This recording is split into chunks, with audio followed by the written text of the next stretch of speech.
Hello అన్న. అమ్మా good morning. Good morning అన్న. నేను ఎప్పటి నుండో చూస్తాను, మీకు ఫోన్ చేస్తా అన్న, అస్సలు కలుస్తలేదన్న. అరే సారీ అమ్మా, సారీ. చూసినావు కదా, 100 ఫోన్లు వస్తుంటాయి కదా.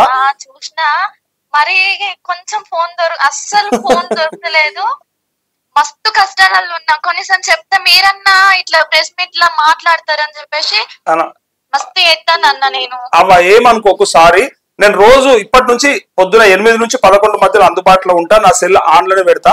ఇప్పుడు చెప్పు, నీ సమస్య చెప్పు. ఏ ఊరు, ఏ జిల్లా? మాది అత్త అమ్మ వాళ్ళది వచ్చి అసలు పెరకపల్లి అన్న. ఓకే. అసలు అక్కడ మాకేం ఆస్తి పాస్తి ఏం లేక ఇక బతకడానికి ఆడ బతుకుతాను. ప్రజెంట్ అమ్మ వాళ్ళ ఇంటికాడ ఉంటా. బెడ్ జిల్లా. సంవత్సరం అయిందన్న యాక్సిడెంట్ అయ్యి, సంవత్సరం దక్కింది. ఇది వరకు సీఎం ఫండ్ రాలేదు. Okay okay. అబ్బాయి 12 సంవత్సరాలు ఉంటాడు. ఆ అబ్బాయి కూడా రేషన్ కార్డు లో కూడా లేదు, పేరు లేదు. యాక్సిడెంట్ అయ్యి 3 ఫింగర్స్ అసలు చేతే పోతుంది అన్నారన్న. అయ్యో. హాస్పిటల్ పోతున్నా చేతు అట్లుంది. అంటే ఏం పని చేయను, బట్టలు ఈయన అన్ని పిల్లలే వేసుకుంటారు పనులు. కొంచెం ఆ సీఎం ఫండ్ అనేది కొంచెం తొందరగా వచ్చినా కూడా మాకు మస్తు హెల్ప్ అవుతుంది అన్న. అస్సలు వద్దలేదు, తిరుగుతున్నాం. మొన్న మా ఆయన నుండి సూసైడ్ చేసుకుంటా అని చెప్పేసి అక్కడ ఆ బిస్పెట్ లో క్యాబ్ నడుపుతాడన్న. ఆడికి సీఎం వాళ్ళ ఇంటికి పోయిండు. పోలీసు వాళ్ళు కూడా నువ్వు సూసైడ్ చేసుకుంటే ఏమవుతుంది నీకు, మీ పిల్లలు ఆగంగా రారా అని చెప్పేసి మాట్లాడిండు అన్న. అస్సలు ఆడికి పోయినా కూడా పడతాయి, టైం పడుతుంది అని చెప్పేసి అంటాను అన్న. ఇప్పుడు మీ ఎక్కడ ఉన్నాడు ఆయన? మీ హస్బెండ్ హైదరాబాద్ ఇక్కడే ఉంటాడు కదా? హైదరాబాద్ లో ఇప్పుడు కారు పని చేసుకొని సిగ్గిలే చేస్తాడా? ఒక పని చేయరమ్మా, ఆయన అటు ఇటు ఎటుపోకమను, నా దగ్గర రమ్మను. నా నెంబర్ ఇస్తా నేను. ఇప్పుడు ఈ నెంబర్ కాదు, నేను వేరే నెంబర్ ఇస్తాను నీకు, ఇంకొక నెంబరు. సో నన్ను వచ్చి కలవమను. నేను అది కంప్లీట్ గా పర్సనల్ గా తీసుకొని నేను మీ ఎమ్మెల్యేతోనా లేకపోతే మంత్రితోనా మాట్లాడి చేపిస్తామ్మా, తప్పకుండా చేపిస్తా. ఏడవకు నువ్వు తల్లి. ఏది లేదన్నా, ఇప్పుడు సిటీలో 3 లక్షలు అయినాయి. 2 సార్లు ఆపరేషన్ అయింది వారంలో.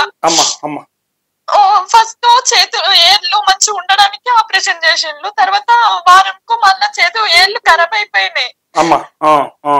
చేసి ఆపరేషన్ చేసిండ్రు. అసలు బతుకదా అనేది అంతా అయిపోయింది. ఉస్మానియా శేఖర్ హాస్పిటల్లో అడ్మిట్ అయినా అన్న. నేను ఇది వరకు కూడా రాలేదు. తిరుగుతా ఉన్నాం.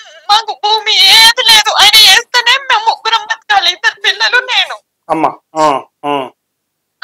ఇట్లా పెరకపల్లి కరీంనగర్ డిస్ట్రిక్ట్ వస్తుంది అన్న. కొంచెం లేని వాళ్ళకి అప్పుడు పేదలకు భూమి కూడా ఇచ్చిండ్రు. అట్లా కూడా తిరిగినాం. సర్పంచ్ ని, ముఖ్యమంత్రి, వీళ్ళు ఉప సర్పంచ్ ని, అన్నం మాకేం లేదు, కొంచెం జోడోళ్ళి అని చెప్పేసి ఇట్లా కూడా తిరిగినాం. ఏడిస్తాళ్ళు ఇస్తలేరు, ఇస్తలేరు అని అన్నారు. కానీ మా సరే ఏది లేదు, ఎవరు ఏం పట్టించుకుంటలేరు. నీ పేరేంటిదమ్మా? లక్ష్మి. లక్ష్మి లక్ష్మి. నీ నెంబర్ నేను అయితలేరని మీకు కూడా మెసేజ్ చేసిన. ఇటు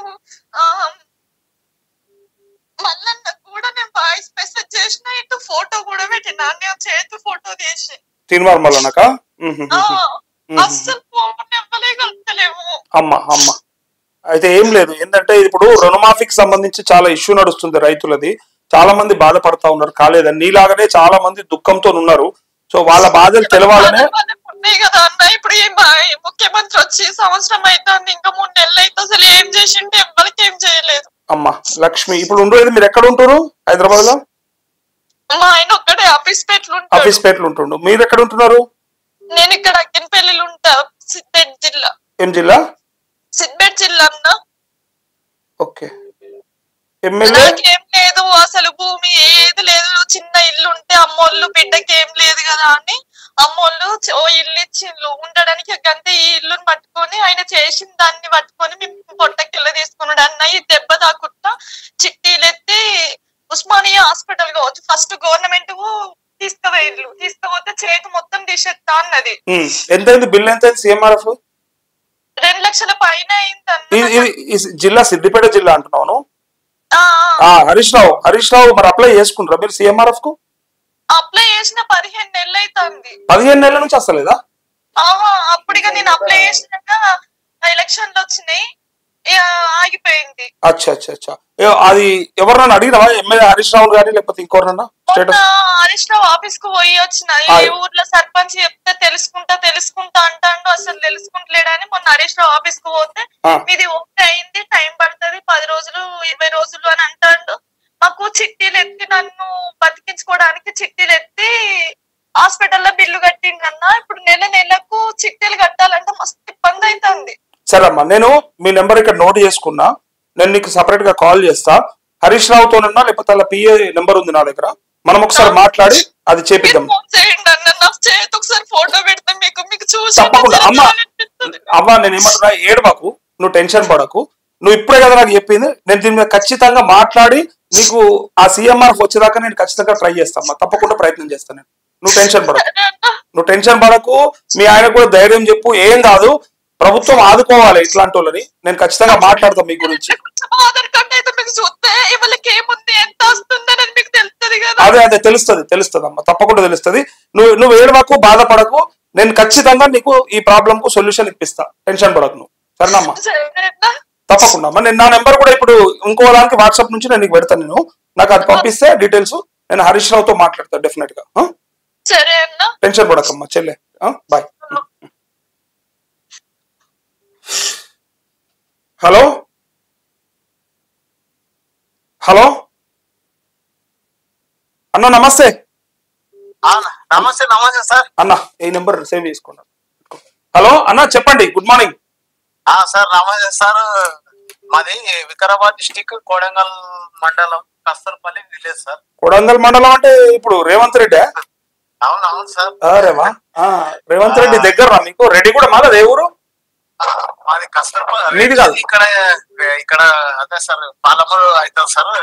మాది కస్తూర్పల్లి సార్. ఓకే, 10 కిలోమీటర్ అవుతుంది సార్. అన్న చెప్పండి ఏమైంది అన్న, చెప్పు.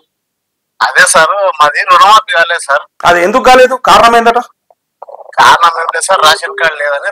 రేషన్ కార్డు లేక కదా, రేషన్ కార్డు లేని వాళ్ళకి అయితే అని చెప్పారన్న. కాకపోతే మీరు ఎట్లా దగ్గర 10 కిలోమీటర్లు కదా రేవంత్ రెడ్డి ఇల్లు, ఊరు. అవును సార్. పోయా కూర్చుందాం, వస్తా నేను. ఓకే సార్, కూర్చున్నాం సార్. కానీ అప్పుడు మస్తు మేము కూడా ఓట్ల కొరకు తిరిగినాం సార్. అందరు తిరిగిన ఇప్పుడు మేము కూడా కేసీఆర్ మీద కొట్లాడింది, మంచోడు వస్తాడు అని ఎక్కితే ఆయనతో చేయించుకుందాం అన్నీ అనుకున్నాం. మేము కూడా కేసీఆర్ ఇష్టం తిట్టినాం, తీర్మార్ మల్లన్న గాని రఘు గాని మేము గాని. ఎట్లకెళ్ళి ఈయన దించేసేయాలని చెప్పి, ఎందుకంటే 10 ఏళ్ల నుంచి ఆయన చేస్తాను ఏ చక్క చేయకపోయాని బాధతోని, సరే వచ్చినంత కరెక్ట్ చేయించుకోవచ్చు అని చెప్పి వీళ్ళకు కొంచెం సపోర్ట్ చేసినట్టు మాట్లాడితే, ఇప్పుడు ఏదో అంటారు కదా, పాలిచ్చే భార్యని పెట్టి దునపోతు కొనుకొచ్చుకున్నట్టు అయింది మన పరిస్థితి. అట్లా అయిపోయింది సార్. ఏమో అర్థం కాకపోతే సార్, మేము తిరిగి మళ్ళీ చెప్పి ఓట్లు వేయించిన వాళ్ళకి కాకపోతే ఏం చేయలేదు సార్. చేద్దాం. ఇంకొకటి తెలుసా అన్న, ఇలా రుణమాఫీ ఒక్కటి కాదు, దీని వెనకాల ఇంకా వాళ్ళు ఇచ్చిన హామీలు మస్తుకున్నాయి. చాలా ఉన్నాయి. అరే వాళ్ళు ఈ రైతు బంధు ఎప్పుడు ఇస్తారో, ఈ వ్యవసాయ కూలీలకు కౌలు రైతులకు కూడా కొంత డబ్బులు ఇస్తామన్నది, భరోసా అన్నది, ఆటో డ్రైవర్లకు ఇస్తామన్నది, ఫ్రీ బస్సు పెట్టి వాళ్ళ పొట్ట కొట్టింది అలా.